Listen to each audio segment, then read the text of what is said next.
बहुत पुराने जमाने की बात है। एक दूर दराज के गांव में जहाँ कच्चे मकान थे, मिट्टी की गलियां थी और लोग सादा जिंदगी जीते थे, वहीं रहमान नाम का एक मजदूर रहता था। रहमान के पास न जमीन थी, न दुकान, न कोई बड़ी जायदाद। उसकी सबसे बड़ी दौलत थी उसकी ईमानदारी और अल्लाह पर भरोसा। रहमान का घर बहुत छोटा था, मिट्टी की दीवारें, टूटी हुई छत और एक कोने में उसकी बीवी आयशा और दो छोटे बच्चे रहा करते थे। कई बार तो घर में चूल्हा भी ठीक से नहीं जल पाता था, लेकिन रहमान ने कभी किसी के सामने हाथ नहीं फैलाया। वो रोज फजर की नमाज पढ़कर दुआ करता, या अल्लाह आज की रोजी हलाल देना, चाहे थोड़ी ही क्यों ना हो। हर सुबह रहमान शहर की तरफ निकल जाता, कभी ईंटें ढोता, कभी किसी की दुकान पर काम करता, कभी मकानों की सफाई। धूप हो या बारिश, सर्दी हो या गर्मी, वो कभी काम से पीछे नहीं हटा। लोग अक्सर उससे कहते, रहमान थोड़ी चालाकी सीख लो, ऐसे ईमान से पेट नहीं भरता। वो मुस्कुराकर जवाब देता, पेट अल्लाह भर देता है, चालाकी नहीं। एक दिन शहर के एक बड़े सेठ के घर काम का ऐलान हुआ।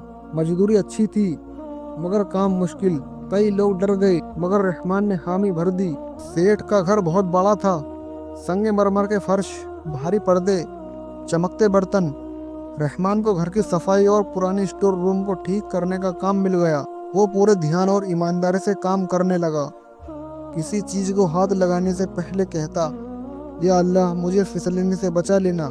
एक दिन स्टोर रूम की सफाई करते वक्त एक पुराने लकड़ी के संदूक पर पड़ी। संदूक टूट चुका था। जैसे ही उसने उसे उठाया, सोने के सिक्कों से भरी एक थैली गिर पड़ी। रहमान का दिल जोर से धड़कने लगा। उसके सामने उसके बच्चों के भूखे चेहरे आ गए, बीबी की फटी चप्पल याद आ गई। उसका टूटा हुआ घर आंखों के सामने घूम गया। शैतान ने दिल में वसवसा डाला, कोई नहीं देख रहा है, थोड़े से सिक्के रख लो। लेकिन उसी पल रहमान को अपनी माँ की बात याद आ गई। बेटा हराम का निवाला इंसान को अंदर से जला देता है। उसकी आंखों से आंसू बहने लगे। उसने थैली उठाई और सीधा सेठ के पास गया। सेठ ने जब सोने की थैली देखी तो हैरान रह गया। उसने सख्त आवाज में पूछा, ये तुम्हें कहाँ से मिली? रहमान ने सच बता दिया और कहा, सेठ जी ये आपकी अमानत है। सेठ ने कुछ देर रहमान को देखा, फिर बोला, अगर तुम इसे रख लेते तो कोई जानता भी नहीं। रहमान ने सिर झुकाकर कहा कि अल्लाह जानता है। यह सुनकर सेठ की आंख भर आई। उसने कहा, आज के जमाने में ऐसी ईमानदारी मैंने पहली बार देखी है। सेठ ने थैली आगे बढ़ाई और कहा, इसे इनाम समझकर रख लो। रहमान ने हाथ जोड़कर मना कर दिया, मेरी मेहनत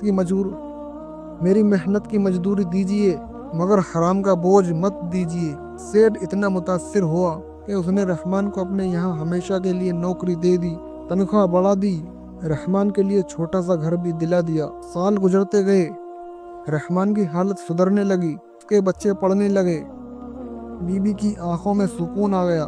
मगर रहमान का दिल आज भी वैसा ही सादा था। वो आज भी वही दुआ करता, या अल्लाह मुझे ईमान पर कायम रखना। एक दिन वही सेठ बीमार पड़ गया, कारोबार डूबने लगा, लोगों ने साथ छोड़ दिया। उस वक्त रहमान आगे आया और पूरी ईमानदारी से सेठ का काम संभाला। अल्लाह ने बरकत दी और सेठ का कारोबार फिर से खड़ा हो गया। बुढ़ापे में सेठ ने सबके सामने कहा, मेरी दौलत की असली वजह मेरा सोना नहीं है, बल्कि रहमान की ईमानदारी है। रहमान ने बस इतना कहा, जो अल्लाह पर भरोसा करता है, अल्लाह उसे कभी खाली हाथ नहीं लौटाता।